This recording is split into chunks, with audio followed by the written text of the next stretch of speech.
Hello friends, welcome back to my channel Gyan Sankalp. तो friends, ये मैं आज आपको यूजीसी नेट 2 दिसंबर 2022 के क्वेश्चन कराने वाली हूँ, सेकेंड शिफ्ट का, जो 6 मार्च को हुआ था। और मैं ये आपकी कंप्लीट मैं जो सीरीज लेके आई हूँ, जिसमें मैं आपको यूजीसी नेट के 2018 से लेके 2023 तक के सारे क्वेश्चन करा दूंगी। जैसे पेपर 2 मतलब पॉलिटिकल साइंस, वैसे मैं पेपर 1 की भी आपकी सारी करा दूंगी।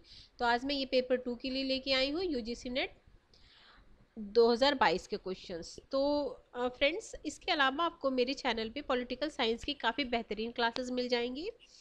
पॉलिटिकल थ्योरी भी मैंने यूजीसी नेट के सिलेबस के अकॉर्डिंग करा रखा है, और कंपैरेटिव पॉलिटिक्स भी करा रखा है, और इंडियन कॉन्स्टिट्यूशन को मैंने प्रैक्टिस सेशन के थ्रू करा रखा है।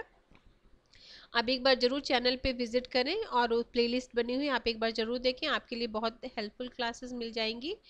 और फ्रेंड्स, अगर आप पहली बार आए हो तो प्लीज़ आप मेरे चैनल को सब्सक्राइब कीजिए, मेरे वीडियो को लाइक कीजिए, अपने फ्रेंड में शेयर कीजिए। तो आज का क्वेश्चन है, फर्स्ट क्वेश्चन है, अधिकार वह है जिसको दूसरों से तथा दूसरे हमसे अपेक्षा करते हैं। यह किसने कहा था? तो ये हॉब्स हाउस ने कहा था कि अधिकार वह है जिसको हम, ये वाला क्वेश्चन आपके यूपी टीजीटी पीजीटी के लिए भी काफ़ी इंपॉर्टेंट है, क्योंकि अधिकार जो टॉपिक है वहाँ भी है, वहाँ कोटेशन बेस्ड क्वेश्चन बहुत सारे आते हैं। तो देखो, मेरा तो सजेशन रहेगा कि कोटेशन बेस्ड जितने भी क्वेश्चन अगर आपको पहले से अच्छे से आता है तो आप नोट डाउन नहीं करो, लेकिन अगर आपको नहीं आता तो उसको तभी के तभी आप नोट डाउन कर लो, ठीक है?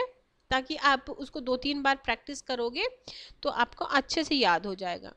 अगला क्वेश्चन है, question number second, rest of the earth की भूमिका किसने लिखी? क्या? इंग्लिश में भी पढ़ लो। Who has written the preface to the breath of the earth, rest of the earth. तो ये आपके लिखे थे Jean Paul Sartre. Jean Paul Sartre किसने लिखा था? जीन पॉल सात्रे ने लिखा था। ठीक है फ्रेंड्स, अगर आपको आता है ये बुक तो अच्छी बात है, नहीं आता तो आप नोट डाउन कर लेना। अगला क्वेश्चन है, न्याय सामाजिक संस्थाओं का प्रथम सद्गुण है। न्याय जो है ना, सामाजिक संस्थाओं का प्रथम सद्गुण है। यह किसने कहा था? तो ये रॉल्स बोलते हैं, ये जॉन रॉल्स बोलते हैं। जो न्याय है ना सामाजिक, फ्रेंड्स अगर वो क्लियर नहीं दिखा तो ऐसे ही पीडीएफ है, जो यूजीसी नेट के प्रीवियस ईयर के क्वेश्चन है, ऐसे ही पीडीएफ है। आप थोड़ा सा रेजोल्यूशन बढ़ा के आप देख लेना, या तो अगर सही से ना दिखे तो आप मेरी बातें सुन लेना। आगे है, अगला क्वेश्चन है, राजनीतिक रक्तपात रहित युद्ध है और युद्ध रक्तपात युक्त राजनीति, ऐसा किसने बोला था? तो ऐसा माओ से तुंग ने बोला था। ऐसा किसने बोला था? माओ से तुंग ने बोला था। अब है, कौटिल्य ने किस विश्वविद्यालय से शिक्षा ग्रहण की? तो कौटिल्य ने तक्षशिला विश्वविद्यालय से शिक्षा ग्रहण की। अगला क्वेश्चन है, ये जो सारे विश्वविद्यालय, नालंदा, विक्रमशिला, उदंती, ये सब ने आपका फर्स्ट पेपर में भी पूछे, जो एजुकेशन वाला है, हायर एजुकेशन वाला जो टॉपिक है, उसमें ये सब की कब किसकी स्थापना, किस कौन कौन से उसमें पढ़े थे, ऐसा क्वेश्चन भी आया हुआ है।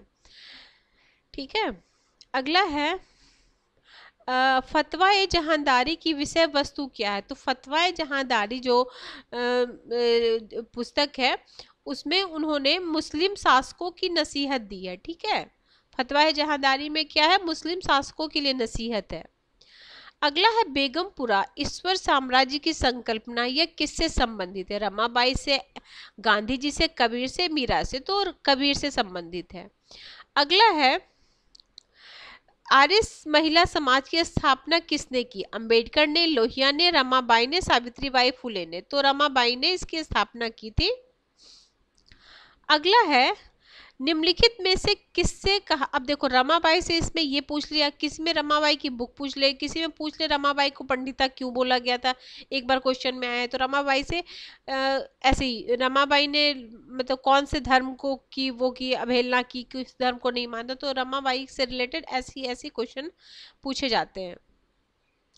अगला है, निम्नलिखित में से किसने कहा इंग्लैंड केवल चुनावों के दौरान लोकतांत्रिक होता है? ऐसी कोटेशन जो है, मतलब नागरिक, मतलब वहाँ की जनता, ब्रिटेन की जनता हर 5 साल में स्वतंत्र होती है, ऐसे कोटेशन में ये रूसों का है कि वहाँ जो ब्रिटेन में है जनता 5 साल में एक बार स्वतंत्र होती है।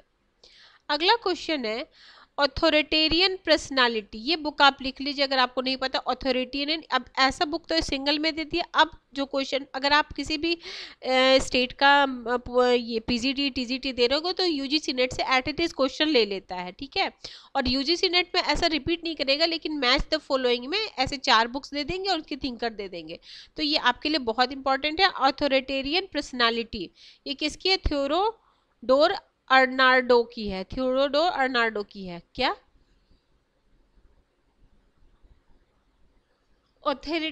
Authoritarian personality. अगला है यह मत किसने दिया कि आदर्श संविधान राजनीतिक अभिजात्य को उत्तम नैतिक स्वरूप में संजो कर रखता है और स्थानीय राजनीतिक उत्कृष्टता प्रदान करता है? तो ऐसा अरस्तु ने कहा था। अरस्तु ही सबसे पहले थिंकर है जिसने तुलनात्मक राजनीति स्टार्ट किया। कैसे स्टार्ट किया था? उन्होंने सबसे पहले 158 संविधानों का एक साथ अध्ययन किया था। अगला है त्रिसंकेंद्रीय वलय केंद्र अर्ध परिधीय और परिधि युक्त वैश्विक अर्थ प्रणाली का विचार किसने प्रस्तुत किया? तो इमैनुअल वॉल्स्टी ने किया था। इमैनुअल वॉल्स्टी ने किया था। क्या? ऐसे ये केंद्र अर्ध परिधि और ये परिधि, ये तो ये जो कोण में रहता है, जो केंद्र में रहता है वो इसको शोषित करता है और ये है जो इसको शोषित करता है, ठीक है। ऐसा विश्व व्यवस्था, विश्व अर्थ व्यवस्था की जो प्रणाली किसने दी थी? इमैनुअल वॉल्स्टी ने दी थी।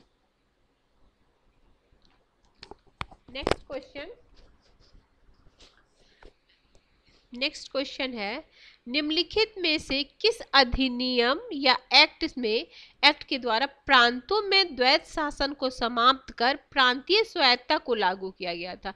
तो क्या 1909 में, 1919 में, 1935 में, 1947 में? 1935 में ये प्रांतों में जो द्वैत शासन था उसको हटाकर प्रांतीय स्वायत्तता को लागू किया गया था। अगला है उच्चतम न्यायालय की मौलिक अधिकारिता के संदर्भ में निम्नलिखित में से कौन सा सही नहीं है? फ्रेंड्स जब भी आप पढ़िए तो इस पे हमेशा गौर कीजिएगा, नहीं पूछ रहा है। तो देखो, भारत सरकार एवं एक से अधिक राज्यों के मध्य विवाद, बिल्कुल इसका करता है। 2 या अधिक राज्यों के मध्य विवाद, ये भी है। भारतीय संविधान के अनुच्छेद 32 में मौलिक अधिकारों के प्रवर्तित कराने और उच्चतम न्यायालय को न्याय अन्य मौलिक अधिकारिता प्रदान करना, ये भी इसका वो है। और ये ऑप्शन डी नहीं होगा। उच्चतम न्यायालय को सभी न्यायालयों एवं अधिकरणों पर व्यापक मौलिक अधिकारिता प्राप्त, ये नहीं है। 4th ऑप्शन नहीं है, बाकी 3 सही है। अगला है पंचायत राज व्यवस्था से अशोक मेहता की अनुशंसा कौन कौन सी थी वो बताना है। तो पहली थी, उन्होंने इस समय ये द्विस्तरीय व्यवस्था को स्टार्ट किया था चुनाव उसमें, ठीक है। अगला है आपका अनुसूचित जाति जनजाति के सीटों का क्रमवर्तित उन्होंने बताया था। और तीसरा, सभी जिले के आधिकारिक आवश्यक रूप से जिला पंचायत के सदस्य होंगे। और उन्होंने न्याय पंचायत को पंचायतों के विकास से पृथक निकाय के रूप में रखा जाना चाहिए, ऐसा उन्होंने नहीं बोला था। इसमें क्या पूछ रहा था कि देखो पंचायत राज अनुशंसा निम्नलिखित कथनों, अच्छा रुक जाओ, क्या पूछ रहा है, 1 मिनट। ये है ना, पंचायत राज अशोक मेहता की अनुशंसा के बारे में निम्नलिखित कौन सा कथन सही है? ठीक है, ऊपर भी राइट पूछ रहा है ना। Which of the following statement is correct regarding Ashok Mehta समिति on पंचायत सिस्टम? ये ठीक है, तो इसका आंसर ये ऑप्शन नंबर ये सेकंड, उच्च न्याय पंचायतों को पंचायत विकास के पृथक निकाय के रूप में जाना चाहिए, ये वाला है आंसर इसका। ये क्या है, अभी 1 मिनट फ्रेंड्स, अगर अशोक पंचायत वाला मतलब मिल जाता है मेरे को, रुक जाओ 1 मिनट। हाँ रुक जाओ, अशोक मेहता का क्या किया था मैं आपको पढ़ के ही सुना देती हूँ। अशोक मेहता, देखो अशोक मेहता समिति, सबसे पहले तो जान लो कि 1977 में अशोक मेहता समिति आई थी। उन्होंने क्या क्या किया था? उन्होंने 132 सिफारिश की थी, ठीक है, जिसकी सिफारिश इस प्रकार है। अब सारा तो नहीं, लेकिन कुछ सिफारिशें मैं आपको पढ़ के सुना देती हूँ। देखो, त्रिस्तरीय पंचायत राज पद्धति को द्विस्तरीय में बदलना, जिला परिषद जिला स्तर और उसमें नीचे मंडल पंचायत। अब इसमें देखो क्या दिया था, दो में द्विस्तरीय तो ठीक है, इसके अनुसार पर जिला स्तर और जिला पंचायत और ग्राम स्तर पर गांव स्तर पर पंचायत के रूप में होती है। तो ऐसा नहीं, देखो क्या दिए थे इन्होंने, त्रिस्तरीय का 2 स्तर बताए थे, जिला परिषद स्तर और नीचे मंडल पंचायत, ठीक है। अगला है राज्य स्तर के नीचे लोक निरीक्षण के विकेंद्रीकरण के लिए जिला ही प्रथम बिंदु रहेगा। तीसरा दिए थे, जिला परिषद कार्यकारी निकाय होना चाहिए और वह राज्य स्तर की योजना और विकास के लिए जिम्मेदार रहे। पंचायत चुनाव में सभी स्तर पर राजनीतिक पार्टियों की अधिकार भागीदारी हो। पांचवा, अपनी आर्थिक स्रोतों के लिए पंचायत राज संस्थाओं के पास कराधान भी अनिवार्य हो। छठा, जिला स्तर के अभिकरण और विधायिका से बनी समिति द्वारा संस्थाओं का नियमित सामाजिक लेखा परीक्षण होना चाहिए ताकि यह ज्ञात हो सके कि सामाजिक एवं आर्थिक रूप से भेद होते। राज्य द्वारा पंचायत राज संस्थाओं के अतिक्रमण नहीं किया जाना चाहिए, आवश्यक अतिक्रमण किया जाना। देखो, इस 8वें में न्याय पंचायत को विकास पंचायत से अलग निकाय के रूप में रखा जाना चाहिए, यह योग्य न्यायाधीश द्वारा इनका समावित कर दिया। तो ये वाला सही है, इन्होंने ये दिया था, ठीक है। बाकी इन्होंने ये भी नहीं किया है, ये भी नहीं किया, तो कौन सा सही पूछ रहा था ना इसमें। तो मैं इसका ना मैं आपको इसका ये दे दूंगी शॉर्ट्स में। मैं इसका जो भी है ना, जो इन्होंने किया है प्रावधान, मतलब जो जो चेंज किया है, जो सिफारिश से दी है, वो मैं आपको स्क्रीनशॉट के थ्रू या तो आप बोलोगे कम्युनिटी पोस्ट में डाल दूंगी ये, ठीक है। तो ये वाला सही है, ठीक है। अब हम चलते हैं नेक्स्ट क्वेश्चन। नेक्स्ट क्वेश्चन क्या बोल रहा है, नेक्स्ट क्वेश्चन बोल रहा है, निम्नलिखित में से भारतीय संविधान के किस अनुच्छेद में मंत्रिपरिषद के गठन एवं उसके द्वारा भारत के राष्ट्रपति के सलाह एवं सहायता का प्रावधान। तो आर्टिकल 74 में। फ्रेंड्स, एक मेरा वो 1000 क्वेश्चन सीरीज मैंने स्टार्ट किया था, और तो उसमें मैं जब स्टार्टिंग में मैं आपको आर्टिकल बताती थी हर दिन। तो आप ना वो जो सीरीज़ है, वो प्लेलिस्ट बनी हुई है 1000 क्वेश्चन सीरीज, आप उसे देख लेना। उसमें आपके आधे घंटे या कोई 20 मिनट का 15 मिनट का ऐसे वीडियो है, तो उसमें आपके स्टार्टिंग में मैंने आर्टिकल में ना वो लगातार आप देख लोगे ना, तो आपके आर्टिकल भी अच्छे हो जाएंगे और जो क्वेश्चन है वो तो इम्पोर्टेंट है ही, ठीक है फ्रेंड्स। अगला है, हाँ, ये क्वेश्चन भी आप लिख लो, क्योंकि ये किसी भी अगर आप स्टेट का दे रहे हो ना, तो ये क्वेश्चन आपसे पूछा जा सकता है। भारत के संवैधानिक भवन को सीमलेस वेव क्या बोला इंग्लिश में, हाँ सीमलेस वेव किसने बोला, तो ये ग्रेलवेल ऑस्टिन ने कहा। तो ये आप एकदम इसको नोट डाउन कर लो। अगला है, निम्नलिखित में से कौन सा आंदोलन चंडी प्रसाद भट्ट से संबंधित है। जल सत्याग्रह, नामांतर आंदोलन, चिपको आंदोलन, नर्मदा बचाओ। तो चिपको आंदोलन से ये सम्मिलित मतलब संबंधित है। अगला क्वेश्चन नंबर है आपका 19। निम्नलिखित में से कौन उच्चतम न्यायालय की विवादों की कार्रवाई की लाइव स्ट्रीम पर आधारित उच्चतम न्यायालय के निर्णय से संबंधित है। तो ये इंदिरा जयसिंह संबंधित है, ठीक है। अगला क्वेश्चन है, निम्नलिखित में से किस राजनीतिक दल को भारत के उत्तर पूर्वी क्षेत्र में प्रथम राष्ट्रीय राजनीतिक दल के रूप में मान्यता है। ये पहला वहां का उत्तर पूर्व का राष्ट्रीय दल है, तो ये है आपका National People's Party, NPP, National People Party, ठीक है। इसका गठन 2013 में हुआ था। अगला क्वेश्चन है, संगठन के अध्ययन में व्यवहारिक दृष्टिकोण से आशय। तो संगठन के अध्ययन में व्यवहारिक दृष्टिकोण से आशय क्या है, संगठनात्मक व्यवहार के अध्ययन में व्यवहारवादी विज्ञान का उपयोग। ये ना आप 4 क्वेश्चन मतलब 4 ऑप्शन पढ़ के लगा दोगे। मैं एक बार चारों ऑप्शन पढ़ती हूँ, फिर देखना आपको क्या क्वेश्चन पूछा। संगठनों के अध्ययन में व्यवहारवादी दृष्टिकोण से क्या आशय है। तो पहला ऑप्शन है संगठनात्मक संदर्भ में व्यवस्था अध्ययन, नहीं बिल्कुल नहीं। व्यक्तिगत लोक सेवा के व्यवहार का अध्ययन, सिर्फ व्यवहार का ही अध्ययन करेंगे, व्यक्तिगत लोक सेवा के व्यवहार का ही सिर्फ अध्ययन करेंगे संगठन में। फिर है संगठनात्मक व्यवहार के अध्ययन में व्यवहारिक विज्ञान का उपयोग, ठीक है। और चौथा व्यवहारवादी नेतृत्व के आधार पर संगठनात्मक संरचना का, इसमें सिर्फ संगठनात्मक संरचना तो ये बहुत संकुचित हो जाता है। तो देखो ये दोनों में कंफ्यूजन हुई, लेकिन अगर ब्रॉड पैमाने पे देखोगे तो ऑप्शन थ्री आसानी से आप लगा सकते हो, तो एलिमिनेट करके ये क्वेश्चन को ड्रॉप कर दिया गया था यूजीसी नेट के द्वारा। अगला क्वेश्चन है, टेलर की मानसिक क्रांति की अवधारणा निम्नलिखित में से किसके अध्ययन से संबंधित है?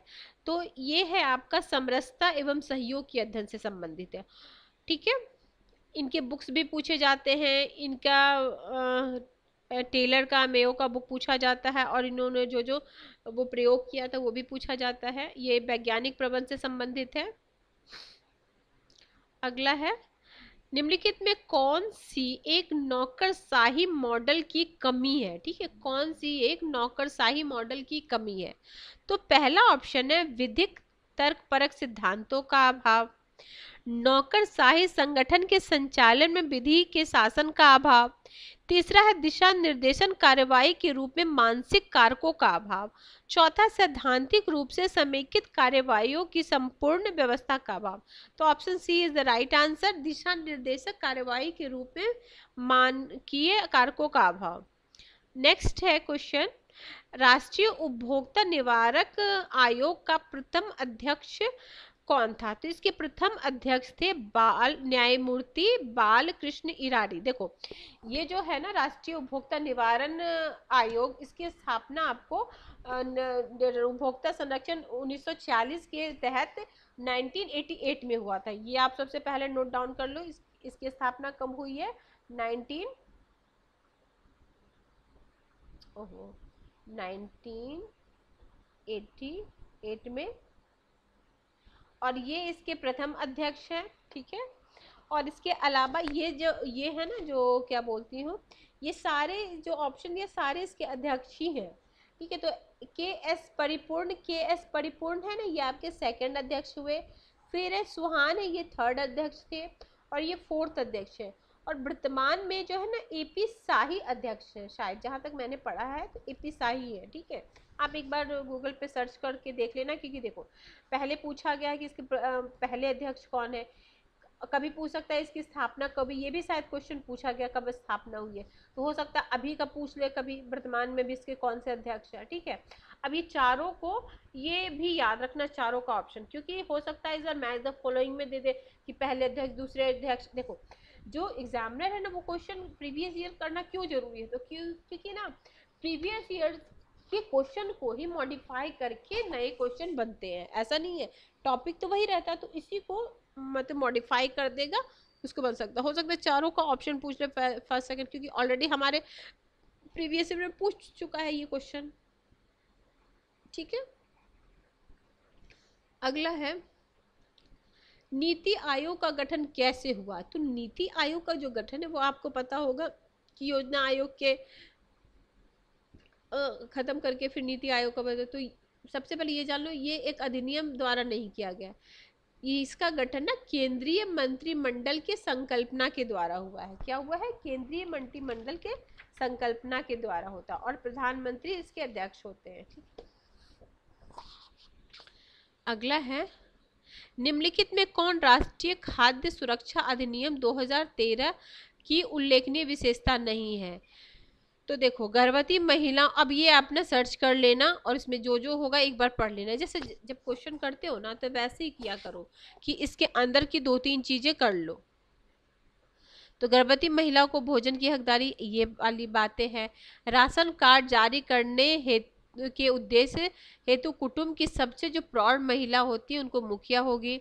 फिर गर्भवती महिला मातृत्व लाभ के रूप में न्यूनतम 6,000 प्राप्त करने की हकदारी होगी, ये वाला नहीं है। गर्भवती महिला आंगनवाड़ी में निःशुल्क जांच की हकदार होगी, ये वाला नहीं। उपभोक्ता खाद्य, देखो ये खाद्य सुरक्षा से संबंधित है, सबसे पहले यही वाला मतलब ये समझ लो कि क्या है, ये खाद्य सुरक्षा है। तो इसमें आंगनवाड़ी में गर्भवती महिला को निःशुल्क जांच के लिए क्यों बोला जाएगा? देखो बाकी क्या है, देखो मातृत्व लाभ के लिए ये पैसे दिए जाते हैं जो उसके बाद होने के बाद उन्हें वो दिया।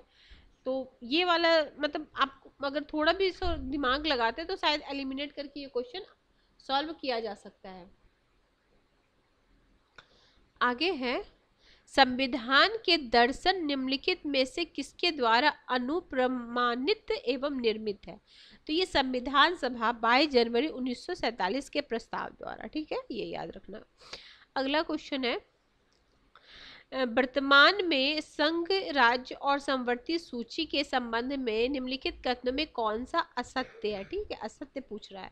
तो राज्य सूची में 61% बिल्कुल सही बात है। संघ सूची में 97 नहीं, संघ सूची में जो अभी वर्तमान, ये संघ सूची में समाहित जो है अभी वर्तमान में आपको 100 है, ठीक है। समवर्ती सूची में वर्तमान में 52 है, और जो मूल जो था ना, तो मूल में 47 था, वो सही है, ठीक है। आगे चलते हैं, इसमें कौन सा असत्य पूछ रहा था, ठीक है। आगे चलते हैं, आगे क्वेश्चन है,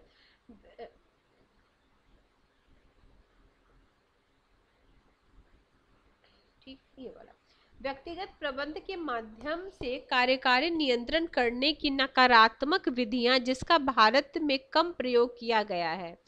तो ऑप्शन है नकल, जुर्माने, अधिरोपण, लिखित चेतावनी को जारी करना, पूरी जांच के बाद कर्मचारियों के पद एवं वेतन में कमी करना, अपेक्षित व्यवहार प्रतिरूप पैटर्न से सूक्ष्म विचलन हेतु प्रशासनिक फटकार। तो ये हो जाएगा आपका ये वाला, नगद जुर्माने का अधिरोपण।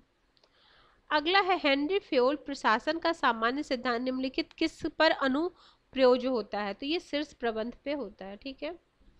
अगला है आपका ये वाला लाइन है, कोटेशन है, देखो क्या है, निम्नलिखित में से किसने कहा समस्या समाधान सिद्धांत विश्व को उस रूप में मानता है जैसा कि वह प्रचलित सामाजिक एवं शक्ति संबंध और संस्थाओं के साथ उसमें पाता है, इसमें जिसमें वे कार्रवाई के लिए दी गई रूपरेखा के रूप में संगठित किए जाते हैं। तो ऐसा कौन बोलते थे? Roberts W Cox. अगला, निम्नलिखित में किसने सिक्योरिटी डिलेमा सुरक्षा सुविधा पद की संरचना की? तो जॉन हर्स ने की थी सिक्योरिटी डिलेमा, ठीक है। अगला क्वेश्चन है, मैं जल्दी जल्दी क्वेश्चन करती हूँ ताकि आपको पूरा क्वेश्चन हो सके। अगला है, निम्नलिखित में से किसने तर्क दिया कि राज्य सुरक्षा के बजाय शक्ति को अधिकतम पाने का प्रयास है? तो ये जॉर्ज सिमर, जॉन मियर सिमर ने किया था, ठीक है। फिर अगला है, आप इस वाक्यांश के साथ किस लेखक के संबंध करेंगे? अराजकता वह है जिससे राज्य उत्पन्न करते हैं। तो ये अलेक्जेंडर वेंट, अराजकता वह है जिसे राज्य उत्पन्न करते हैं। अगला है, निम्नलिखित में से किस वर्ष मुंबई 26/11 को आतंकवादी हमला हुआ था? ये 2008 में हुआ था। अगला है, वंदे भारत का उद्देश्य क्या था? तो इसका उद्देश्य था भारत के बाहर विवादास्पद भारतीय नागरिकों की सुरक्षित वापस लाना, ये था वंदे भारत। ये देखो मिशन से भी पूछते रहता है, ठीक है। तो एक बार सारा मिशन देखती हूँ, अगर मेरे पास तो शायद नोट किया हुआ, अगर मैं आपके लिए वो लेके आऊंगी एक दिन सारा मिशन, उससे भी एक करंट से या तो 2-3 साल पुराना भी पूछता ही है।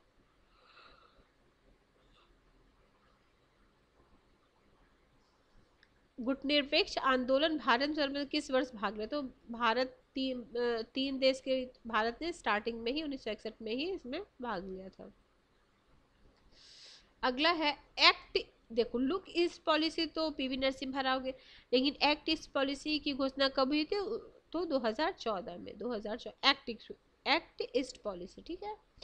अगला है, निम्नलिखित में से कौन सी पुस्तक लेनिन द्वारा लिखी गई? कौन सी लेनिन द्वारा लिखी गई?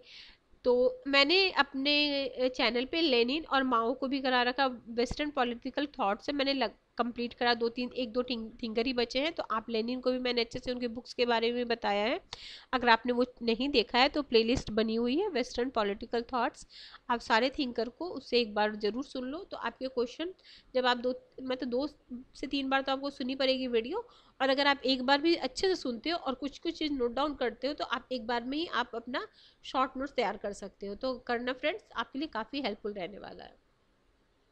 तो what is to be done, state and revolution है इनकी बुक। बाकी व्हाट इज हिस्ट्री बिल्कुल नहीं, मार्क्सिज्म टुडे ये भी नहीं है, तो ए बी यानी ऑप्शन डी, ए बी। अगला है, निम्नलिखित में से किन संकल्पनाओं के साथ जे जे एफ लोटार्ट संबंधित है? भाषाई खेल, ज्ञान आधारित प्रतिवेदन, संप्रेषित तार्किकता, संप्रेषण पारदर्शिता। तो ए बी डी, तो ये संप्रेषित तार्किकता नहीं है, बाकी भाषाई खेल और ज्ञान आधारित प्रतिवेदन और संप्रेषण पारदर्शिता इससे संबंधित है ये। अगला है, निम्नलिखित में से कौन हॉब्स के दर्शन से संबंधित है? तो मानवीय इच्छा में कुछ भी आध्यात्मिक या इंद्रियातीत समावेश नहीं होता। मन की अस्थायित्व, प्रशांत जीवन स्तर में गति और महानतम शुभ स्थिति। तो ए और सी इसका आंसर है, ऑप्शन नंबर फर्स्ट। अगला है 43 क्वेश्चंस। 43 क्वेश्चन क्या बोल रहा है? निम्नलिखित संकल्पनाओं में उसका प्रयोग जो सीवी मैकफर्सन द्वारा नहीं किया गया। तो सीवी मैकफर्सन द्वारा जो नहीं किया गया वो है आपका, इसका आंसर क्या होगा? ऑप्शन नंबर, ये कौन सा क्वेश्चन है? ये है आपका 43 ना, 43 का आंसर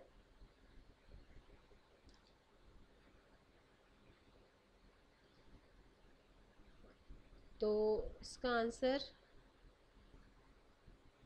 अच्छा इसका आंसर नहीं, रुको देखते। विकासात्मक लोकतंत्र, सहचारी क्षमता, निष्कर्ष क्षमता, सांस्कृतिक लोकतंत्र। तो इसमें हम अगर, ये होगा ऑप्शन नंबर 4, ठीक है, ये होगा ए बी सी।